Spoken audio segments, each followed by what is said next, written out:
you want to hear some music? You'd like that, wouldn't you? Well, today you're going to get all the music you want. The request lines are now open. KGFJ Soul Radio. Do it now, man. Request lines are up. It's open, man. Got any Blue Oyster Cult? No, I don't have any Blue Oyster Cult. I ate 34 pairs last time around. Where were you? I was that close to working at 7-Eleven, you know. Pass the word along. Tell the men it's time to shoot the moon. Shoot the moon! Not out there on the microphone. On the microphone. Shoot the moon. Shoot the moon. The attitude dictates that you don't care whether she comes, stays, lays, or prays. I mean, whatever happens, your toes are still tapping. Hey, Strawberry! Oh, Strawberry. Hey, what's happening, man? How you doing? This is my friend. Hey, how you doing, man? What you looking at, man? Oh, nothing. I wasn't looking. I wasn't looking at his neck, man. Can you honestly tell me that you forgot the magnetism of Robin Zander or the charisma of Rick Nielsen? That's kid stuff. Kid stuff. Well, how about the tunes? I want you to want me. The Dream Police. Da-da-da-da-da-da-da. Build your muscles picking strawberries. You know, Band and Scoop. Maybe I could get you a job with United Fruit. I got a buddy with United Fruit. Start with strawberries, you might work your way up to these goddamn bananas. When, boy, are you gonna get your act together? We're creating a society of cell phone crazed, marijuana smoking zombies.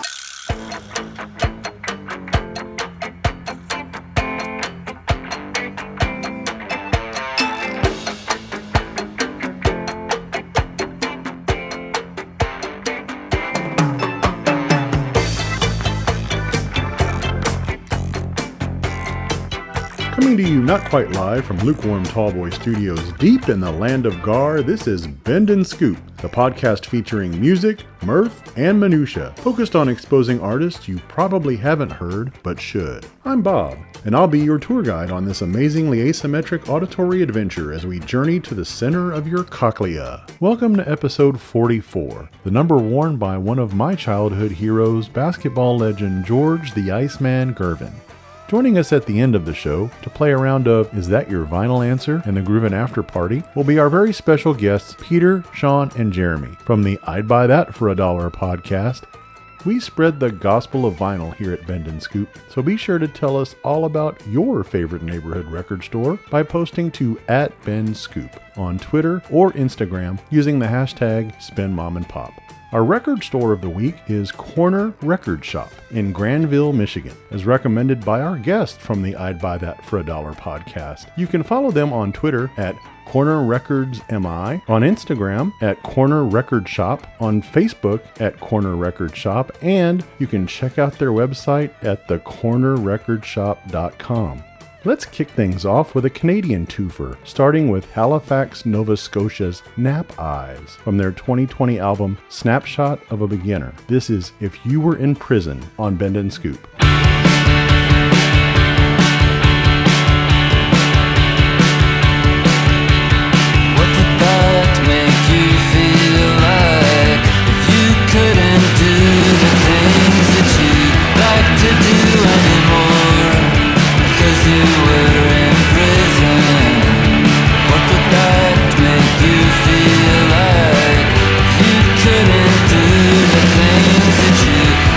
To do anymore.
Come on, it's late.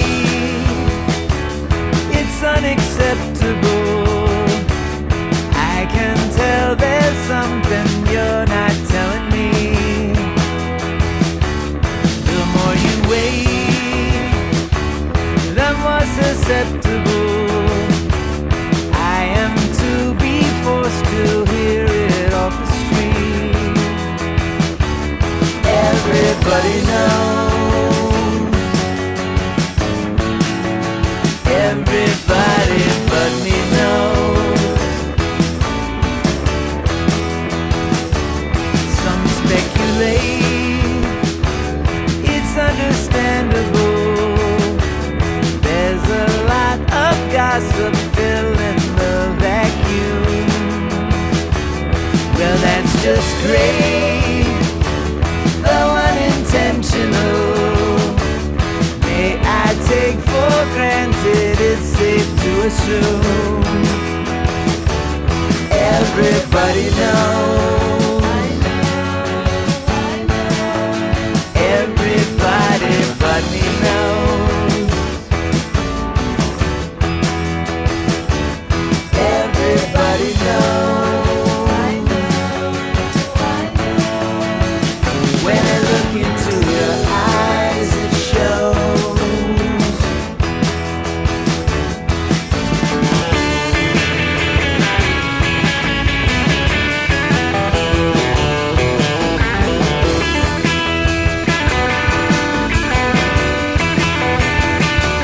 Everybody knows. Everybody but me knows.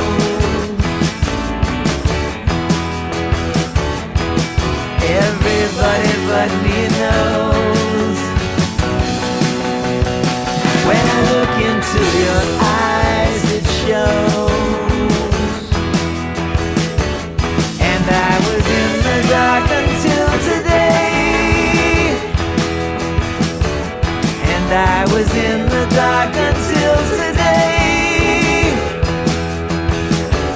And I was in the dark until today.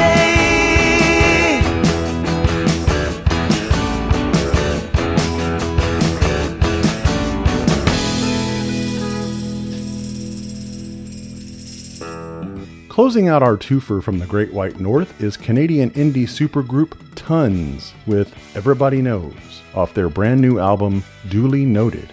Pausable Deniability is a monthly podcast I co-host with my pal David Miller, which you can follow on Twitter, Instagram, and Facebook, all at Pause Deny. We post new episodes on the first day of every month. In our latest episode, we discuss some of the books we've read and are reading. Up next from Atlanta is 68, whose latest record, Give One, Take One, includes this full tilt barn burner, Bad Bite, on Bend and Scoop.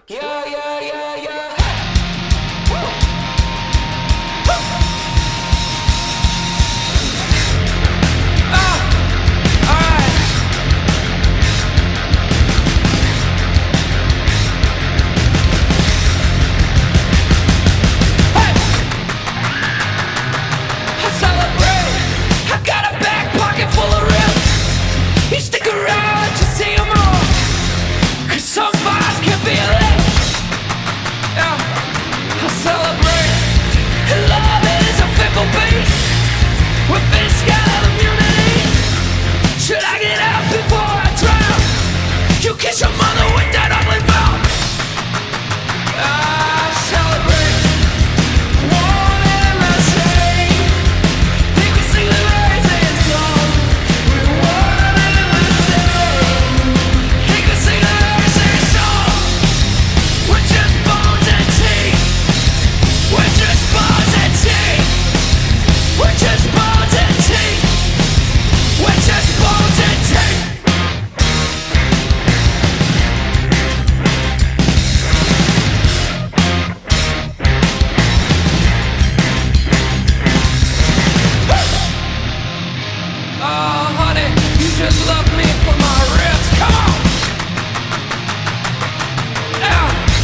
cross our nose, not up it. Sorry, sir. I'm doing my best. Who made that man a gunner?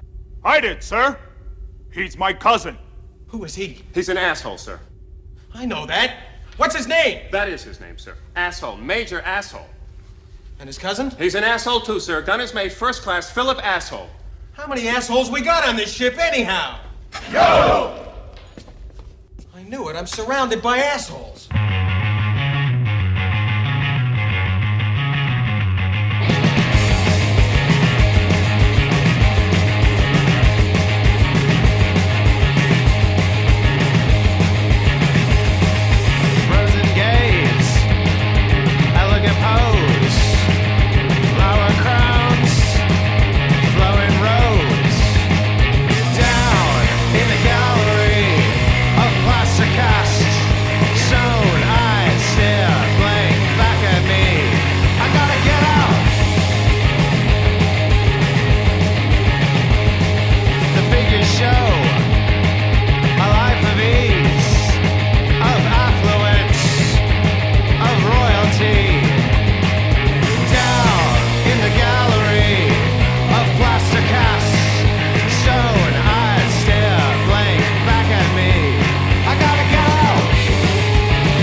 LA's Flatworms there with Plaster Casts from 2020's Antarctica.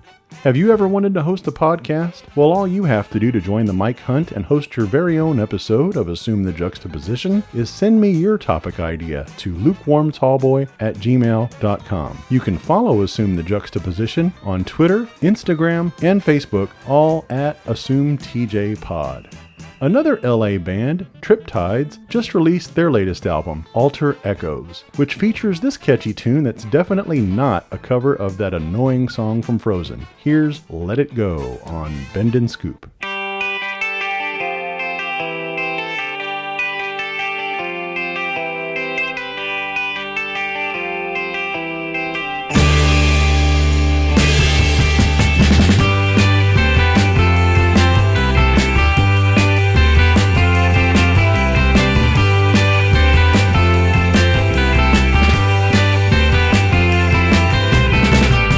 Inside your heart, did you follow through? Did you do the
play.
That's The Berries from Seattle with their 2020 single, Saturday Music. How Many is a podcast where I get together with my friends Jesse, Junior, Gary, and Scott to debate a variety of pop culture topics, including movies, sports, TV, music, and more. You can follow How Many on Twitter at HowManyPodcast and listen at HowManyPodcast.com, where you can hear our latest episode about the Dak Prescott deal.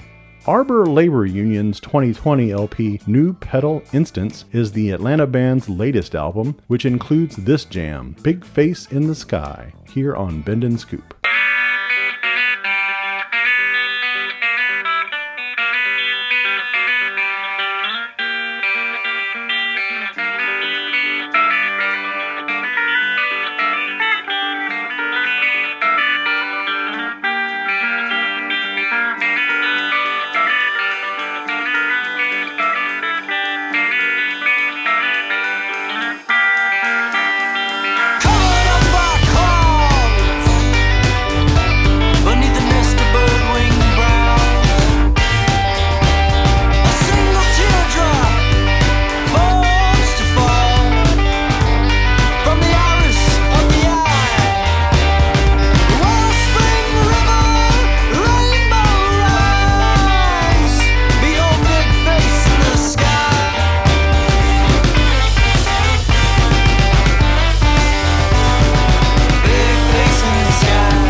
looking at now, sir. Everything that happens now is happening now. What happened to then? We passed then. When? Just now. We're at now. Go back to then. When? Now. Now? Now. I can't. Why? We missed it. When? Just now. When will then be now? Soon.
Byron Bay, Australia is home to Skeggs with Savor the Flavor from their brand new record Rehearsal. Campfire Songs is a podcast where I get together with my buddies Todd, Jim, and Tom to share and discuss songs with each other. Be sure and follow us on Twitter at Songs Campfire and give us a listen for more great music. And don't forget to stick around for the end of the show when we'll be joined in the Groovin' After Party by our special guests Peter, Sean, and Jeremy from the I'd Buy That for $1 podcast. Model Zero is a Memphis-based band whose self-titled album from 2019 features this one, 9mm, as in 9mm, here on Bend and Scoop.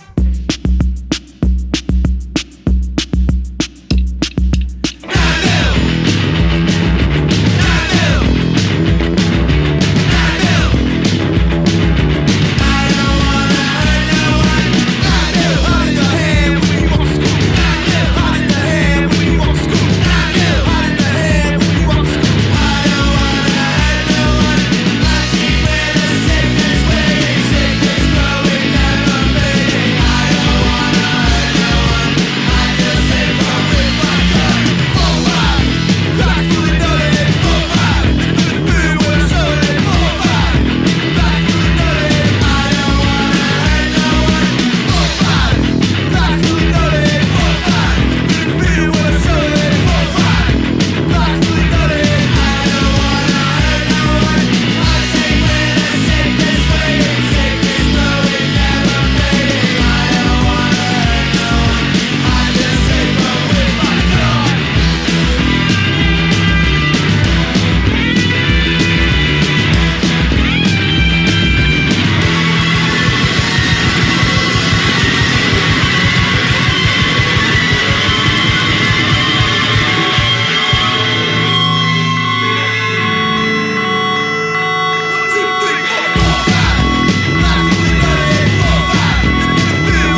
what kind of music you're into. If you listen to a top station, chances are you've listened to a Technics direct drive turntable. Because according to a recent independent survey of radio stations that use turntables, 73 of the top 100 stations use Technics. That's 6 times as many stations as our nearest competitor.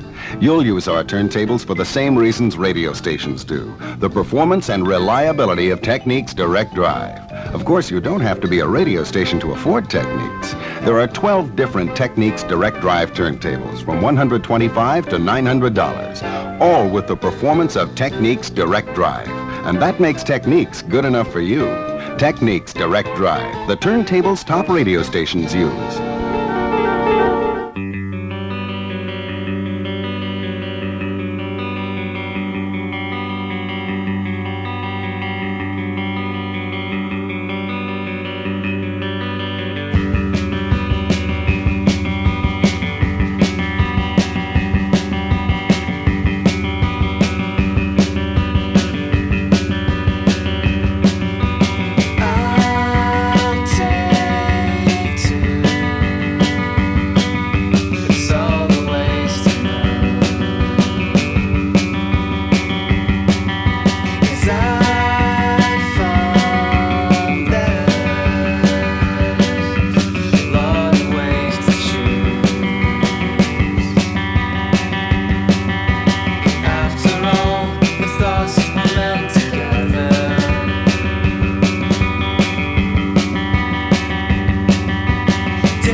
All the way from Paris, that's Special Friend with Meant to Gather from 2021's NME Common.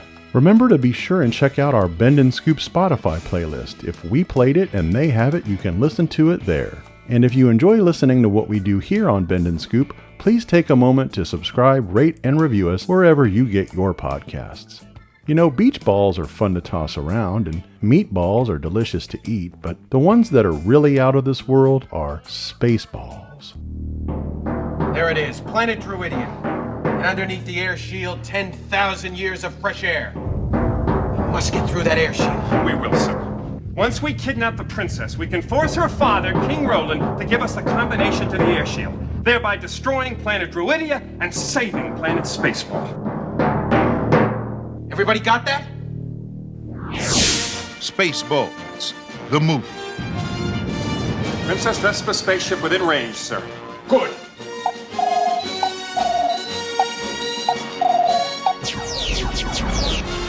What's going on? It's either the 4th of July or someone's trying to kill us. Now we will show her who is in charge of this galaxy. If you do not give me the combination to the air shield, Dr. Slotkin will give your daughter back her old nose. Only one man and his trusted companion can save planet Druidia from disaster. Okay, Eagle 5, coming in. Lone Star. First, they must learn the secrets of yogurt. Yogurt? I am the keeper of a greater magic. The Force? No, the Schwartz. Avoid capture on a distant planet. Tell them to comb the desert, you hear me? Comb the desert! Found anything yet? We ain't found... Battle the entire Spaceball army. My hair! He shoved my hair!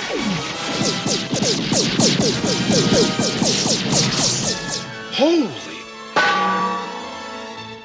and escape the clutches of Dark Helmet. I see your Schwartz is as big as mine. Abandon ship. Proceed to escape pods. What the hell's the matter with this seatbelt? When does this happen in the movie?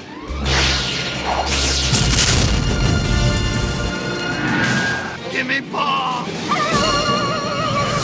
Spaceballs, the movie. How do I know you're not making faces at me under that thing? And may the Schwartz be with you!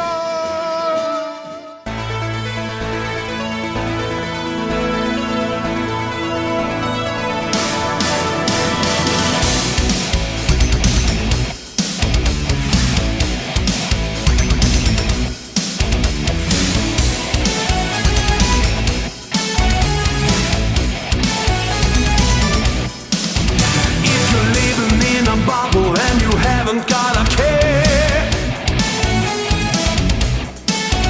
Well, you're gonna be in trouble, 'cause we're gonna steal your air. 'Cause what you got is what we need, and all we do is 30 D's. Watch out with the space balls, with the master of space. Don't mess around with the space balls.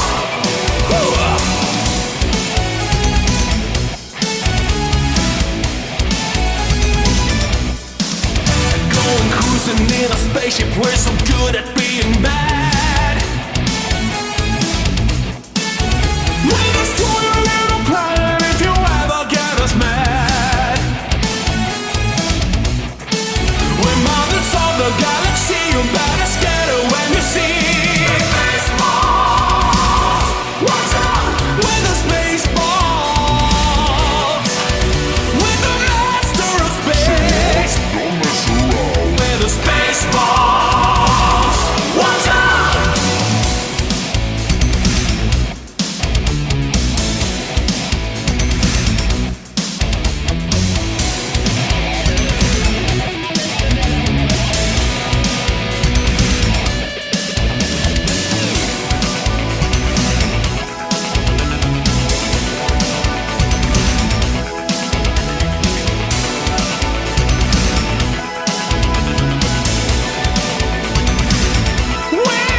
Mothers of the galaxy, we're gonna take the air you breathe.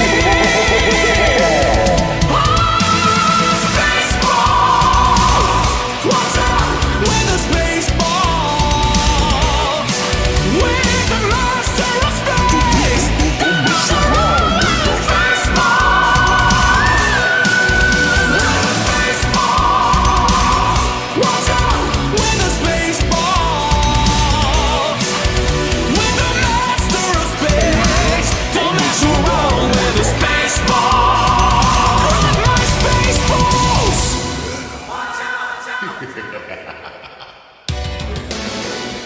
People listen to people. So listen, people.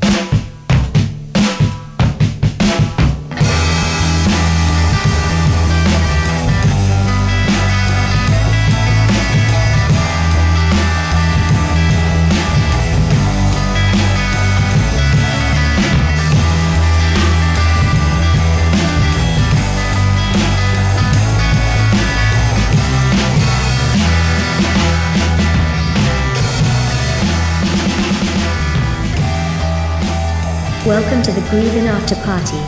Come on in and pour yourself a cold one. Joining me now for our Groovin' After Party here on Bend and Scoop are Peter, Sean, and Jeremy from the I'd Buy That for $1 podcast. Welcome, guys. Hello, Bob. Howdy. Thanks for having us. Tell everybody about the I'd Buy That for $1 podcast, which just the name alone suckered me in. I'd buy that for $1. But the content's even better than the name. Tell everybody about the podcast. Yeah, I just had an idea one night for a podcast about record collecting and was trying to think, is there some kind of an angle we could use that I feel like hasn't been represented in the oversaturated world of podcasting? And I kind of thought back to a common topic that Peter and I had talked about when we worked together at a record store before, of just finding overlooked cheap records that are really, really good. You know, it's not just the expensive records that are worth owning and collecting. And the concept took off from there. The idea is every week we spotlight a inexpensive, common, and underappreciated record that is waiting to be rediscovered. We're not going to run out of them anytime soon.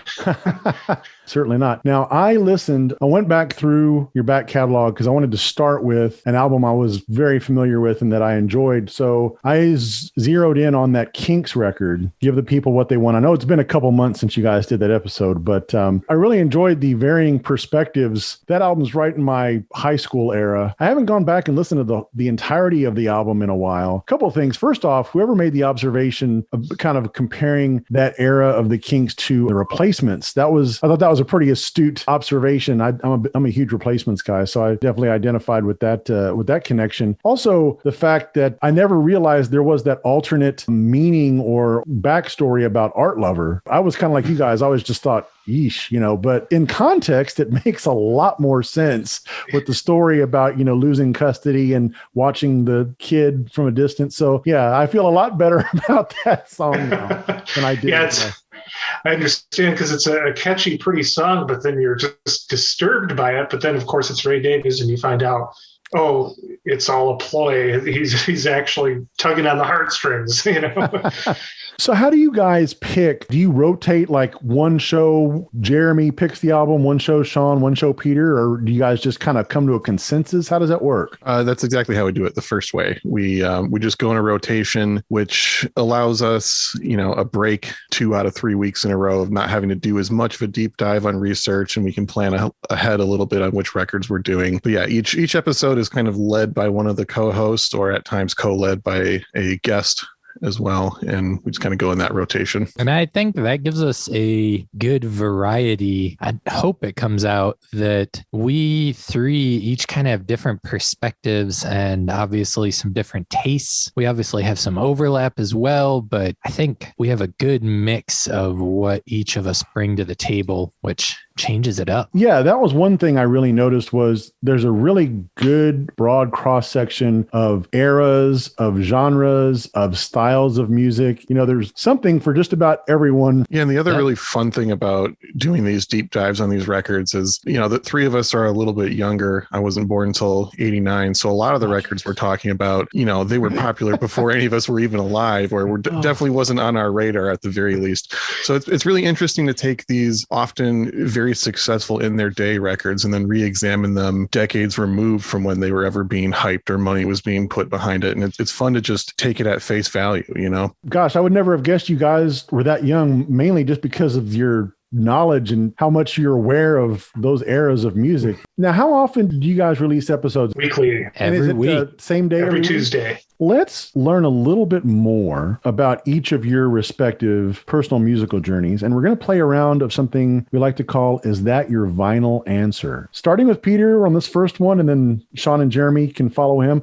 What was the first record you ever bought with your own money? It was either Funkadelic's self-titled or Miles Davis' Sketches of Spain when I was 14. I bought those at the same place. It was a record store near where my mother worked, and I would walk over there and peruse what they had. And two that jumped out at me, I was a big hip hop fan, and I knew that Funkadelic and Parliament had been an influence on a lot of West Coast hip hop. So I was like, Funkadelic, got to get that. And Miles Davis, I was vaguely aware of. So I picked up Sketches of Spain, not really knowing what I was getting into. I got to say, you just walked right into the AP class straight on, because most people's first purchase is nowhere near that level of quality. And kudos to you for that. I started high, and then there were a lot of bad purchases after that.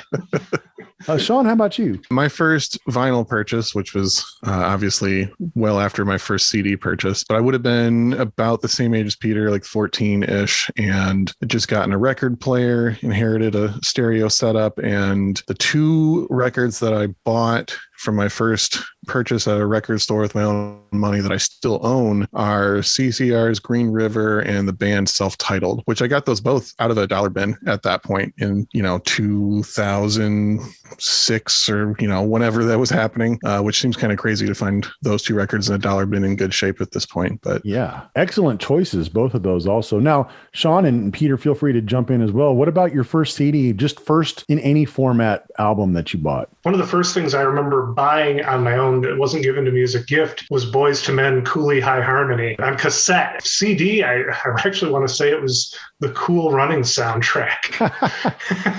Nice. That's what the kid's first purchase should be, is something like that. All right, Sean, what about you? My first CD purchase was a compilation of all Christian alternative rock music, because I was a bit of a late bloomer on music, and my early childhood was pretty much contemporary Christian music only, or else. But yeah, it was a compilation called Seltzer 2, featuring such groups as the Newsboys, the OC Supertones. I'm looking at the track list online. I don't have it memorized. Bleach, I don't know. Bands that most people hadn't heard of if they weren't buying CDs at Family Christian Bookstore like I was at that point. Jeremy, what about you? You can list CD and vinyl if you want. My first CD was Hootie and the Blowfish Cracked Rear View. Nice. It was, my mom had one of those mail-in CD things where you get like 10 for $1 or something. And she let me pick one. And for whatever reason, I picked Hootie and the Blowfish. My first vinyl would have been Deer Tick War Elephant that I bought at a Deer Tick show before I even owned a record player. I just really loved the show and ended up buying their vinyl, and then got a record player shortly after. That's awesome. I love Deer Tick. That's a great choice. Actually, it's one of the bands that I still have not seen live that's really high on my list. Was that a pretty good show? Oh, yeah. I saw them a few times early on, and it was amazing. I saw them a couple times later on, and it was not as amazing. I don't know if it's just I'd seen them already or I'm just old and lame now. But some of the early shows I saw were unbelievably good. So, referring to the first ones that you bought, do you remember where you bought it? And do you still have it? Peter, start us off. The store that I bought the LPs at, the Miles Davis and the Funkadelic, was called Flipside Records, which pretty well known in Kalamazoo, Michigan, where I was living then and still live. Although this was actually a secondary outlet of that store that was in the, I believe it's called the Oakwood Plaza. There was a record store in there at one time. There's now like a health food store in that spot. And I still have both of them. Actually, just the other day, I got out the Miles Sketches of Spain, which, you know, it was a reissue probably from the 70s or 80s, I'm guessing. And I dropped it and dinged the corner after 25 years of owning it. That reminds me, when I was a kid, and this would have been, I guess, 76, so I was probably about 10, I had Paul McCartney and Wings album, Wings at the Speed of Sound. And I did the same thing. I dropped it, and it took a chunk out of the albums where the first track on either side wouldn't play. And those were the two hits. Silly Little Dogs and Let Them In. So to a not 10-year-old kid, it's like, well, crap, this album is completely worthless now. Sean, how about you? Do you remember where you bought it and if you still have it? I don't have the CD anymore because I don't own any CDs that I know of. I probably bought that at Family Christian Bookstore in Battle Creek, Michigan. The vinyl I bought at Flat Black and Circular, or FBC, in East Lansing, which is a kind of legendary long-running record store that is still there. I know I bought other records along with the band Self-Titled and CCR Green River, but those are the only two that I kept. In fact, the band Self-Titled still has the circular peeling marks on the upper right corner where they had put their like color-coded stickers for how much it was in the bargain bin kind of thing. How about you, Jeremy? Do you remember where you bought yours and if you still have them? I think it would have been in Chicago at the Empty Bottle, I think. Okay. Or it might have been the Detroit show at the Magic Stick. I don't remember which was the first one that I saw, but either one of those. The CD I don't have. The record I let a friend borrow and never saw it again. So, which is sad because it was a double LP, but one of the sides had like a crazy etching of an elephant on it that was very cool. Folks, if you borrow records, give them back. Come on. Eventually. If you're out there and you have my Deer Tick record, please bring it back. I won't judge you. I won't charge you. There'll be no violence. I just want it back. I think I still have my Boyz II Men cassette and my Cool Running CD. So, oh, wow. I've held on strong. Very impressive. Peter, which band or artist's albums in any format would you say make up the largest portion of your collection? There's a lot of Kinks. I know that between my records and my CDs. A lot of Beatles between the CDs and the records as well. Yeah, I guess a lot of British Invasion stuff. Kinks and Beatles, which of theirs are your favorite? Beatles nowadays, probably Revolver, and Kinks. Well, that's a tough one because I more and more discover that there's like 70s albums that I really like Misfits, but probably something else or Face to Face. I'm going to say right now, today, that's how I'm feeling. All right. And Sean, what about you? Who do you have the most and which one's your favorite? The one I definitely own the most records by is John Coltrane. Runners Up. I've got a lot of Sun Ra records. I've got a lot of Madlib and MF Doom records. I've got a lot of Sonic Youth and a lot of Dead Sea records. As to which one's my favorite, probably John Coltrane, but it depends on the season and the mood and everything, what kind of record I'm going to be grabbing for. Which Coltrane title is your favorite of his albums? I've always really liked Expression, which is the one that came out right after he died. I always felt like it was a good representation of a lot of the stuff he was doing towards the end of his life. But Live in Japan is really good. Meditation is really, really good. A Love Supreme was my favorite for a long time. And then I think the more I listened, the more I started gravitating towards the more full-on free jazz stuff. I still remember vividly walking into a record store and seeing my first copy of Ascension on the wall and just beelining for it and buying it without even looking at the price tag. And Jeremy, what about you? Which do you own the most and which one's your favorite? Oh, I think I have pretty much every Leonard Cohen album and every Destroyer album. Destroyer? So, all right. Now you're talking. I'm heavily into the sad bastard over-intellectualizing white dudes.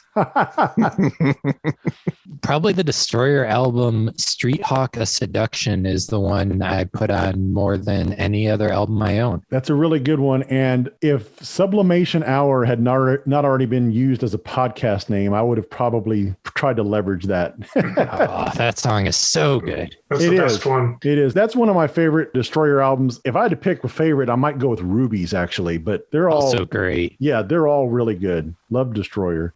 Which album have you purchased the most over the years? Can Tago Mago would be up there because I have it on LP, CD, tape, cassette, and digitally. I bought that one a lot, but that's not because all the copies play fine. It's just I kept wanting it in a different format. For our Carpenters episode, I had to replace my copy of Close to You because it was a thrift store find from 20 years ago that never had an inner sleeve, and I had been through the years that I had no idea how to take care of records when I was younger. So it was pretty beat up, and I didn't think that it was up to snuff for our show. So that one was recently replaced for our episode.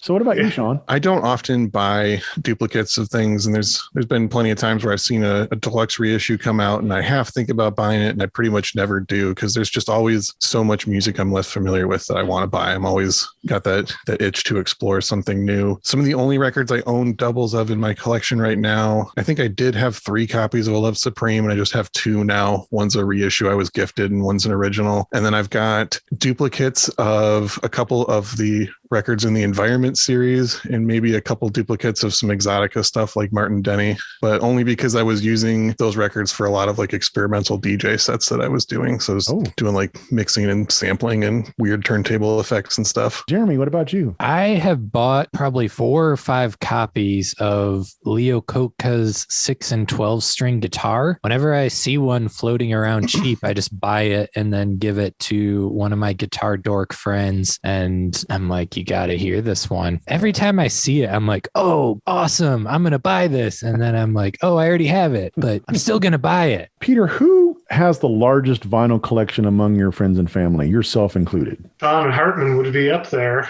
Although a lot of those are up for sale, I believe. and Discogs, our good buddy Steve, Plastic Crime Wave Krakow in Chicago, has a pretty darn big record collection. Oh my God. His apartment, you can't move in it because there's just everything in it. What would you ballpark his collection to be at? If I had to guess, $1 billion. No, I meant like as far as like number of vinyl discs. I would say, would you say 10,000, Sean? It's hard to tell because everything's like stacked on top of each other, and it's a small apartment in the first place. It's like a record and toy collection with an apartment wrapped around it. We have a friend, Brad Miller, who has a pretty big record collection too. I'd say he's in between 10 and 15,000. Those would definitely be the largest we've had anybody bring up on the show so far. Those are really large collections.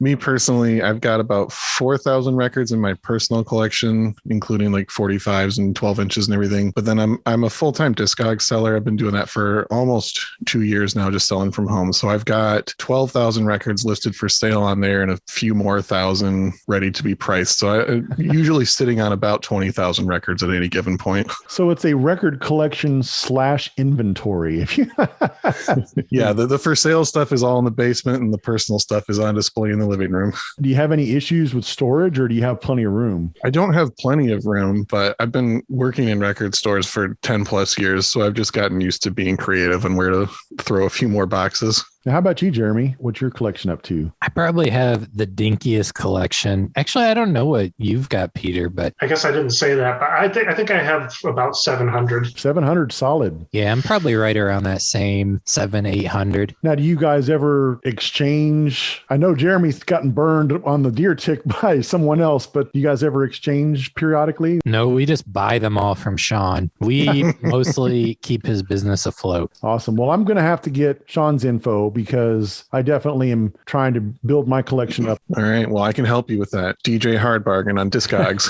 Free U.S. shipping on orders of $40 or more. Hit me up. You bet. Do you have an all-time favorite mom and pop record store, Peter? I'm still a pretty big fan of Corner Record Shop in Granville, Michigan. Sean and I had worked at a Kalamazoo version of that when we kind of started the idea for what would become this podcast. But the Granville shop, I still really like it. Every time I take a trip up there, Sean and I have visited there together several times. Would you call that a mom and pop record store, Sean? Yeah, totally. Now, Sean, what was the one you used to work at? So it started as Corner Record Shop Kalamazoo. And then after 6 years of being in business, we changed the name to Satellite Records. And I was the manager at Satellite for 4 years before myself and the entire staff quit one night. Sean, have you ever given any thought to opening your own brick and mortar vinyl store, or do you just prefer to do the Discogs to eliminate the overhead? I might do it eventually, but the thing I kind of came to with that, because I had some kind of offers on the table of starting my own record store after I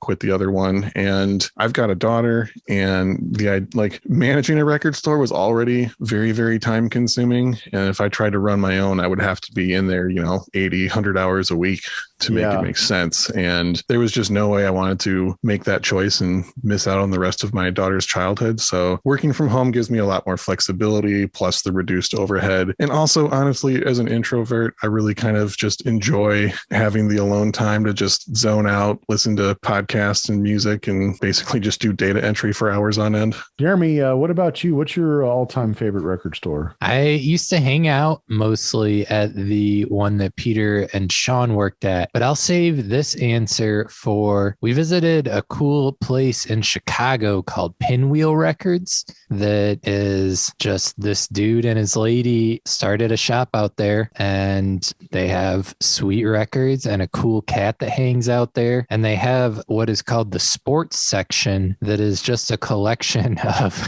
Huey Lewis and the News sports album. I was going to jokingly guess if that's what it was, but it actually is.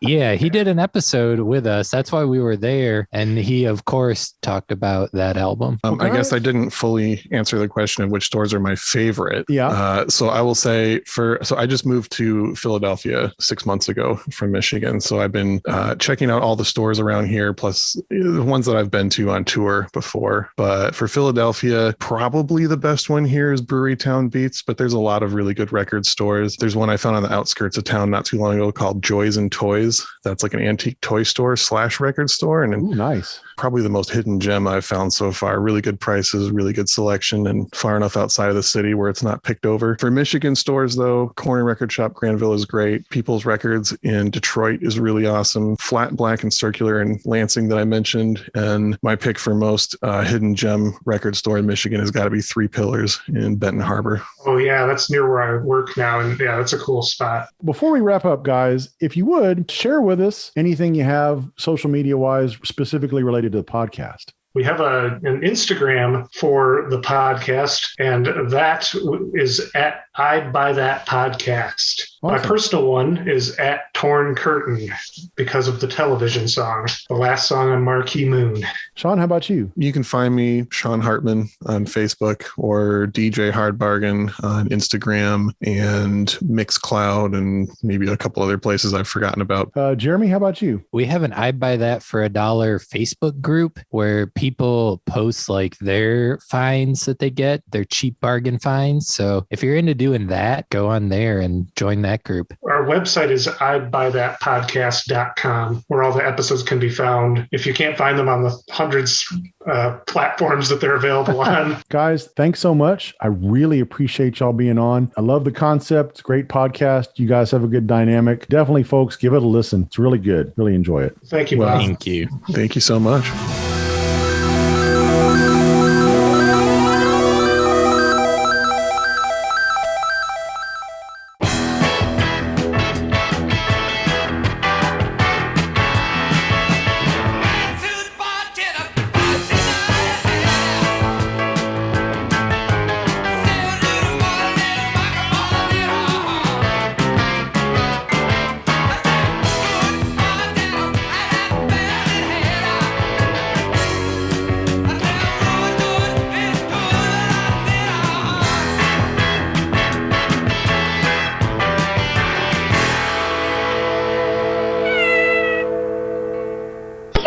Bye-bye, lardass. Bend and Scoop is a production of Lukewarm Tallboy Studios. We will return tomorrow morning with the sun. Good evening, and have a good life.